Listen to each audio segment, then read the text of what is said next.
without any preconditions. There is no. Ethiopian government is a killer. TPLF is a killer. TPLF government is a killer. No democracy in Ethiopia. No freedom in Ethiopia. No justice in Ethiopia. Stop killing Oromo students. Stop killing Oromo students.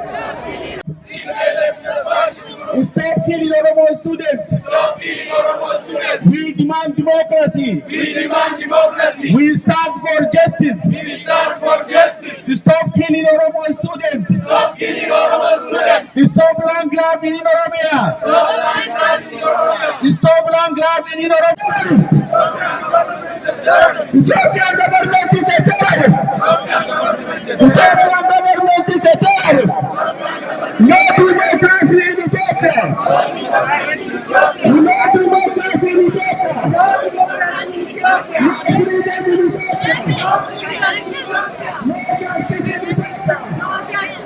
Oromos! Stop killing Oromos! We need justice!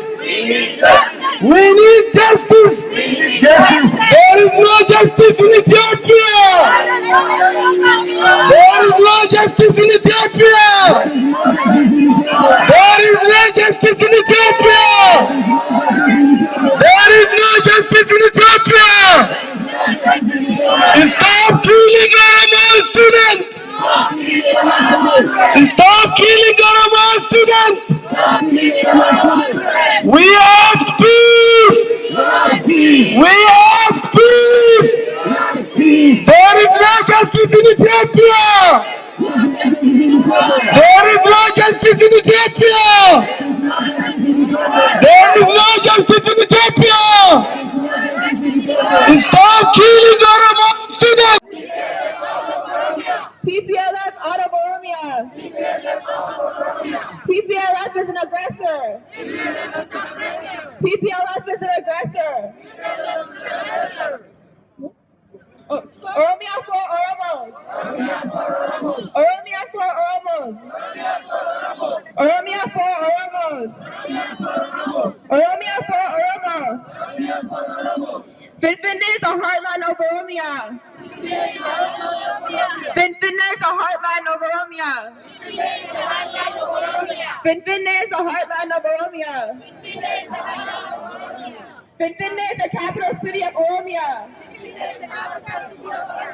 Finfinne is the capital city of Oromia. Stop killing Oromo students. Stop killing Oromo students. Oromos deserve freedom. Oromia is for the Oromos. Oromia is for Oromos. Oromia is for Oromos. Oromia is for Oromos. Finfinne for Oromos. Finfinne for Oromos. Finfinne for Oromos. Stop killing Oromo students. Stop killing Oromo students. Stop killing Oromo students. We support Oromo students. We support Oromo students. Master plan is a master killer. Master plan is a master killer. Canada, do not support Ethiopian government. Canada, do not support Ethiopian government. Master plan is a master killer. Master plan is a master killer. Master plan is a master killer. Master plan is a master killer.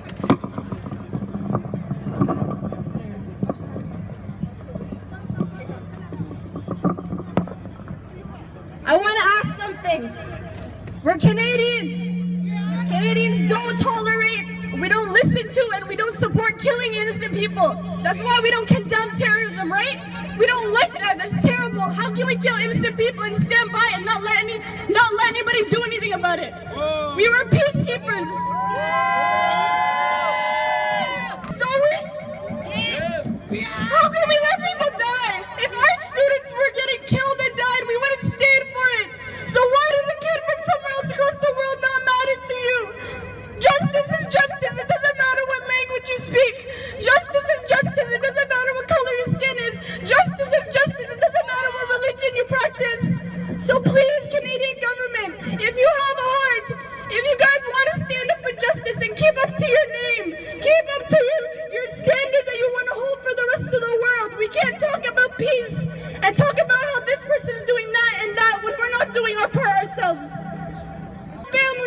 it from them. And what can I do? Nothing. They stole our land from us. They are killing our kids. Those kids who have their educations, some who had more than one degree, they're learning, they're getting an education, and they were killed. For what? Standing up for injustice. So I'm asking you, please, do something about this. Do something for those who don't have a voice. Do something for those who don't have the power to stand up for themselves. We have that power to help them, so please, help Oromo people. Please, justice for Oromos. Justice for Oromos. Justice for Oromo. No peace in Oromia. No peace in Oromia. No peace in Oromia. No peace in Oromia. Help us get peace for Oromia. No peace in Oromia. Help us get peace for Oromia. Let us be the voice for Oromia. Help us help Oromo. Finfinne. Finfinne is in Oromia. Oromia is Ethiopia. We need justice. We need freedom. We need peace. We need freedom. When do we need it? When do we need it? We need justice. We need peace. We need freedom. When do we need it? Stop the master killing in Ethiopia. Oromia for the Oromos. Stop killing Oromo. We need freedom. When do we need it? We need freedom. When do we need it? We need freedom. When do we need it? Canada, support the Oromos. Support the Oromos. Help us. We need peace. We need justice. When do we need it? Canada, help the Oromo students. Stop killing Oromo students. Stop the genocide in Ethiopia. We need peace. We need freedom. When do we need it? We need freedom. We need peace. When do we want it? When do we need it? We need peace. We need justice. We need help. Canada, help the Oromos. Help the Oromos. We need justice. We need help. Stop killing the Oromo students. Stop the genocide in Ethiopia. The Oromos are for the Oromians. We need justice. When do we need it? We need justice. Gaman hunda keessanii gaarii dhaamsa gabaabaa tokkoon isin dabarsuu barbaada. Maqaa hawaasa Oromoo Kanadaatiin dura aansee isin hundi yeroo keessan fudhattanii hojii qabdaniis dhiistanii asitti hiriira ba'uun kun dhugumatti hedduu nama boonsisa. Warra biyyatti mootummaan wayyaanee akkanatti miidhaa jirtu dargaggoota manguddoowwan nama hundaa hojii dhaabbannee dhaamsa warra biyya alaa jiru kanaafis dabarsuudhaan har'a qofa osoo hin taane walitti dhaabuudhaan dhibdee jirtu tana addunyaa beeksisuun dirqama keenya. Wanni jee kun sirrii moo sirrii miti? Kanaafuu gaa asitti hin dhaabnu jechuudha. Har'a jalqabne rakkoo uummanni keenya biyya keessatti jiru keessaafuu barattoonni lafa naannoo Finfinnee akkuma jirtu akka beektan uummata naannoo sunirraa buqqaasuudhaan uummata lafa isaanirraa ari'aa jiran kana hojii dhaabbachuu qabna. Akkamiidha hojii dhaabbanna moo? Hedduu barbaachisaadha. Kanaaf har'a qofa osoo hin taane wanni kun walitti dhaabbatee ta'uu qaba. Akkam jettan? Gaariidha. Amma waan dhaamsa keenya dabarfanne ammaas warra miidiyaa adda addaatiif dhaamsa keenyaas dabarsineefii jirra. Kanaas gaa warra harkitee keessaafuu obbo Kitaabaan jira. Obbo Kitaabaan dhugumatti yeroo isaa fudhachuudhaan wanna kana qindeessee nu gargaaree al tokko akka dhufaaf. dhaabu ni finnaa dhaabu. Ammallee namoonni biraa caalaanis namoonni adda addaa warri boordiitiis warri naannoo kanallee hin jirre waraqaa qopheessuudhaan naannoo Ameerikaa irraa warri nutti ergeefti jira kan akka Zalaalam isaan hundi galata qabu. Walumaa galatti egaa wanni amma wal yaadachiisnu wanni barbaachisaan har'a qofa hiriira baanee adda hafuumi beetanii walitti dhaabuudhaan sagantaa biraa baafannee otoo as dhaquudhaan harkitee sagalee uummata keenyaa dhageessisuu qabna. Waan inni isinitti dhaammadhu nuti har'aan tana as jirraa nagaa qabnaa ummata keenya dargaggoo teenya shamarran haawwan daa'imman keenya kaachitti fixaa jiran har'aan tana akka bira dhaabbannu waan inni isinitti dhaamu islaama odoo hin jenne kiristaana odoo hin jenne waaqeffataa odoo hin jenne harkaa nu qabu gabrummaadha kana bira dhaabbannee islaamummaa fi kiristaanummaan hundi abbaafi nuti immoo ka qabnu oromiyaadha. Kanaaf Oromiyaaf kaanee kana bira yoo dhaabbanne qofa waan kana bakkaan gahuu dandeenya. Kana waan isinii dhaamaa tokkollee kana kan hin jee kana dura qabdanii odoon laalle Oromiyaaf jecha dhaabbattanii waan dandeessan godhuutu isinirra jira. Assalaamu alaikum warahmatullahi wabarakaatuh. Oromia shall be free. Stop killing innocent Oromo students. Stop killing innocent Oromo students. Stop killing innocent Oromo students. We support Oromo students. We support Oromo students. Release all Oromo prisoners. Release all Oromo prisoners.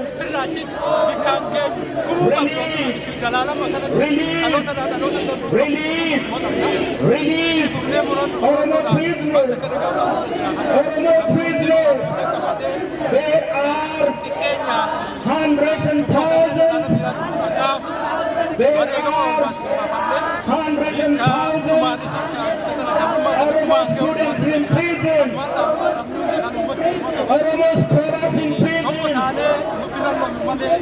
Release all Oromo prisoners without any precondition. There is no democracy in Ethiopia. There has never been democracy in Ethiopia. There has never been democracy in Ethiopia. There was never been democracy in Ethiopia. We hold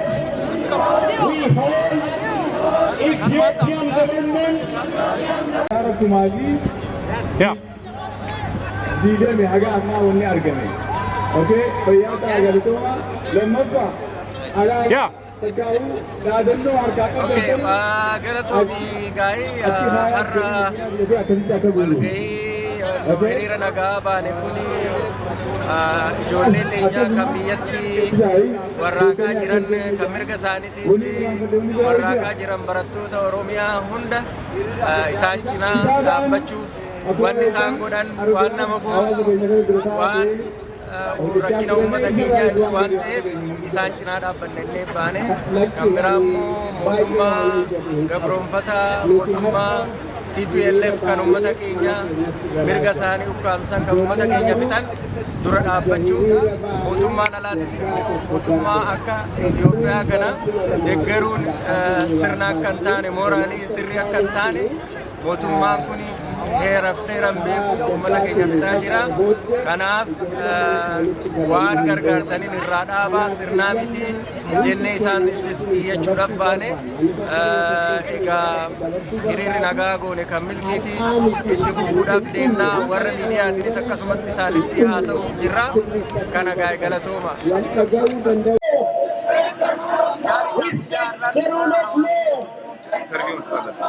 And bring those who extrajudicial killing to court. Master plan is a master killer.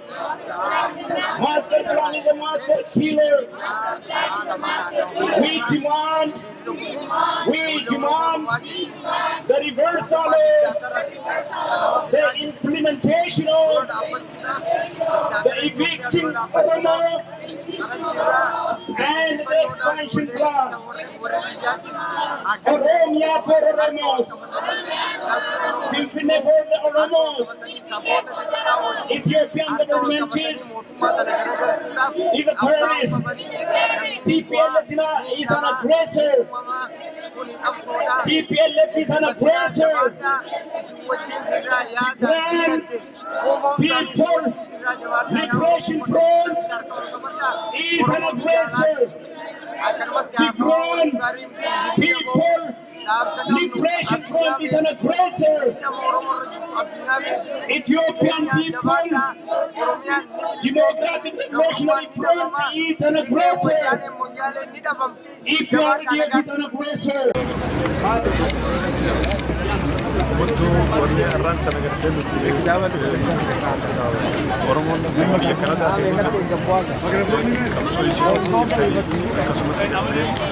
wan sini jirtan juga tidak kabur matra dapat dengan putih sangat wan kapsu itu jirtan isin dekare isin kena dapat juga keras baru sudah bandebi wan itu jirtan itu fufa mau ini sudah jiru tutis bikajiru nyarti ini ira bau wan fakata wan perpanjang coba gone isin kena dapat juga sudah bandebi nu itu fufa bilisuman ya terjadi bilisuman ketewan itu berarti menjiru Hogata kawalana genyu University kanarra gabbune lainan polisan mudura dema dandas genyu dandas irra nakasi wal garagalle asid dibna jechuudha. Hogata magala Baanishaangul ya hiriira ammoo hiriira lama qabanye tole dhaamsi keenya dabarfachuudhaaf itti aansee ilmaan Oromoo hundaa mara akka harka wal qabatanii diina keessatti bakka tokkodhaan dhaabbatanii kabajaadhaan isin gaafatu. Itti aansee barattoota Oromiyaa keessatti warraaqsa kafaraa jirtan jabaadhaan bira jirra. Isin bira jabaadhaan isin jirra. Dandeenyi isin bira dhufna. Dadhabnu yaadaa fi qabeenyaan isin gargaarna jabaadhaan isin jirra. Namni waa tokko nama dura mul'achuun gaarii hin jenne gaafa amma sadarkaa otoo waa qopheessinu Egaa har'a kan nuyi iddoo kanatti argamnee fi waa'ee ijoollota keenya barattoota biyyatti dhumaa jiraniif garaan keenya gaddee sabi Oromoo iddoo kana jirru immoo isaaniin deeggaruudhaaf mootummaan biyya keessa jirus immoo isa isaan irratti raawwachaa jiru ijoollee harka duwwaa ba'anii karaa nagaa karaa mirga isaanii himachaa jiran mirga dhiibame waa'ee lafa kanaa hin tujjiranii dubbachaa jiran ajjeesaa jiru kan akka inni dhaabbatu ariitiidhaan isa godhaa jiru kanarraa of dhaabee warroota hidhamanis gadhiisee ijoollonni kunis immoo nagaadhaan bilis akka ba'an akka itti hin buune isa isaan gaafataa jiranis immoo ariitiin akka inni dhaabu jechuudhaaf walii wajjin iddoo kanatti irra baane egaa ammas kan jennu maatii achi gaddanii jiran ijoollee miidhamanii jiran waaqayyo isaan jajjabeessu deebi'ees immoo mootummaa biyya keessa jirus immoo kana hubatee ariitiidhaan kana hadhaabu maaliif sabatu ka'e hundumatu ka'e kun isa baasuu hin danda'u kanaan itti fufuu hin danda'u waan ta'eef gara sammuu isaatti deebi'ee akka inni dhaabu jedhee dhaamsa koo dabarsaa fayyaa ta'a. Anillee magaalaa New York irraa hin dhufe arraan tana dargaggoota keenya qotee bulaa warra gartee sagalee dhabe gartee silaa'uun kaan warra du'e isaan saniif sagalee ta'uuf agartee magaalaa New York gartee Torontorraa yoo xiqqaatte gartee sa'a 9 fixxu gartee hiriira kanarratti gartee jaallawwan agartee mirga fiitiif saamamaa jirra albuudaan keenya karaa gartee deemaa jira. Tanaa jecha gartee warra kufesan barattoota gartee qalamaan waraqaa osoo hin qabne dirreetti kufansaniif isaan deebi'anii kaanii gartee isaan saniif agartee dubbachuu fi arraan tana bikka tanatti walii qabamnee anillee magaalaa New York irraa hin dhufe jechuudha. Galatooma. Har'a wanni isiniin jennu hedduu gammannee wallaahi nama Oromoo hedduu dhufee garuu Kanadaan nu dhagahuu didde akkasiin nu dhageessu godhuudhaaf nuti jabaachuu qabna. Nuti jabaannee akka Kanadaan nu dhageessu godhuu qabna. Biyya kana Ameerikaallee wayyaa Kanadaan nu dhagahuu didde akka nu dhageessu ka godhu nuti guyyaa amma atawaa godhan qophoofnee dhannee achi jala bullee hanga isaan gabbahanii nu dubbisanitti bina jalachi ta'ee buluu qabna. Kanaafuu itti qophaa'uuti kotta. Hundi keenya bahuu qabna. Yegguu waan Oromoo jedhan piliis walitti dirmadha. Oromoo walmalaan qabdu gargaarsa tokko karaa biraarraa hin qabnu Oromoo waluma qabnaa waliif haa dhaabbannu jabaadhaa fayyaadhaa ulfaadhaa. Gaarii Oromoo honkayyuu walitti dhufna bakkayyuutti ni lallabnaa ni dubbanna illee jenna wal caqasuu hin jirru walirraa gurra keenya gartee.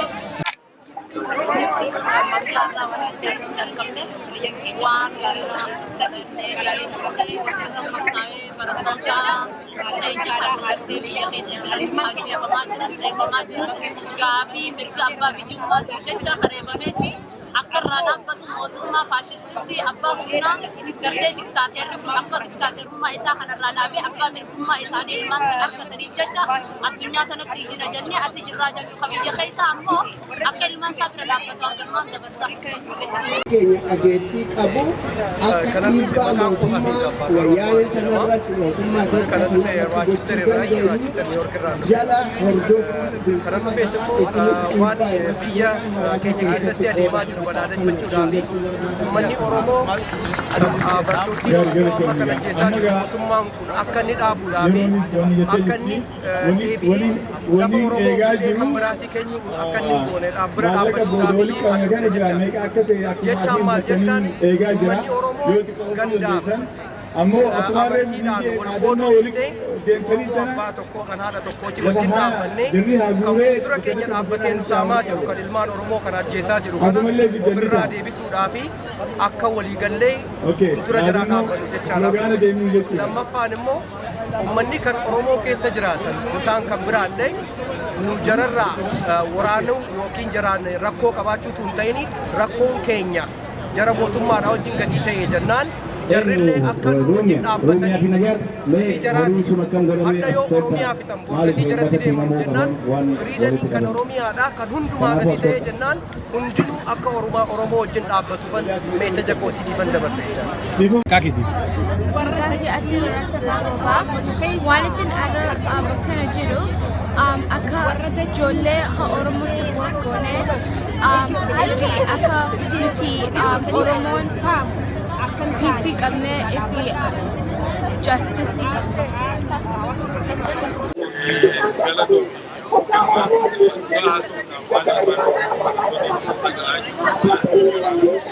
Kan fedhe tokkoon ganaa dheeraadha waan kana caalu nurra jira keessuun nurra jira dhiigni ilmaan Oromoodhaa ijoollota keenya akkasitti kan galee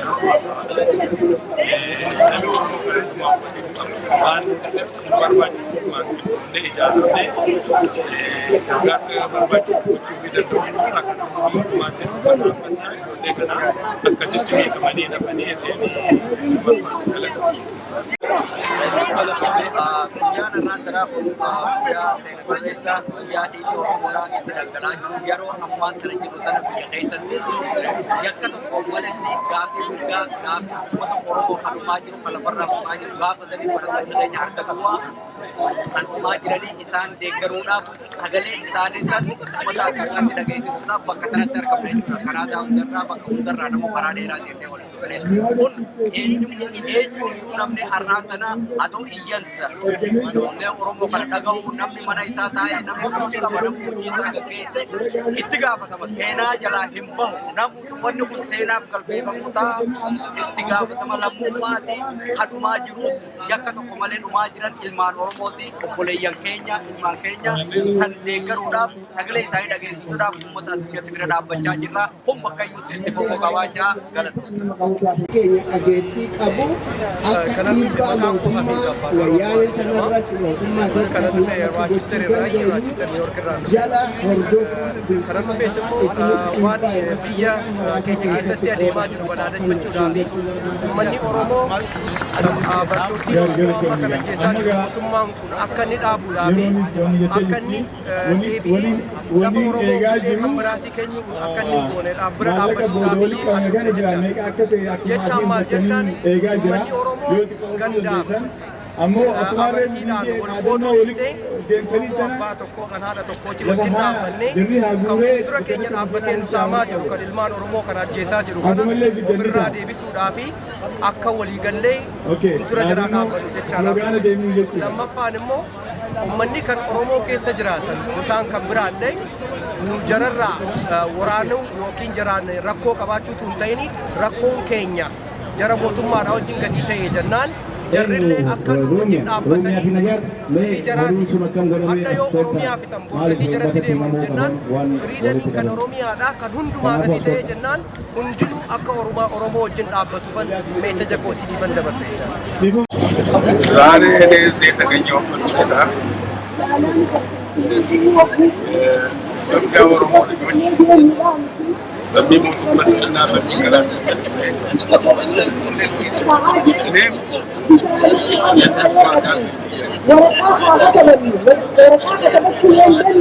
ማንም ሰው ማንም ኢትዮጵያዊ በሚነካበት ጊዜ ሁላችንም አንድ ላይ ተሰብስበን ይሄንን ስርዓት ማስወገድ የሚገባን ጊዜ አሁኑ ነው። እነሱ የተደራጁት የውጭ ጠላቶችና የውስጥ ተደራጅተውብን ነው ሀገራችን እዚህ ደረጃ ላይ ደረሰችው። 24 ዓመትና 25 ዓመት ብቻቸውን አይደሉም። የውጭ ጠላቶችም ጭምር ተባብረው ነው የሚያጠቁንና የሚገሉን። ስለዚህ ማንኛውም ሰው መስዋዕትነትንና የግብግቡን ሁኔታ ሁሉ አንድ ላይ እጅ ለእጅ ተያይዞ ወደፊት መሄድ አለበት። ኦሮሞዎች ወንድሞቻችን ናቸው፣ ስጋዎቻችን ናቸው፣ ሁሉ ነገራችን ናቸው። አንዱ ሲነካ እኔም ተነካ ብሎ መቀመጥ የለበትም። ሁሉም በያለበት አማራው፣ ጉራጌው፣ ኦሮሞ ሁሉም በኢትዮጵያ ውስጥ ያለ ሁሉ በሚነካበት ጊዜ አንድ ላይ ሆነን ተሰባስበን ያንን ጠላታችንን ማስወገድ አለብን። ይወገዳሉ። አመሰግናለሁ።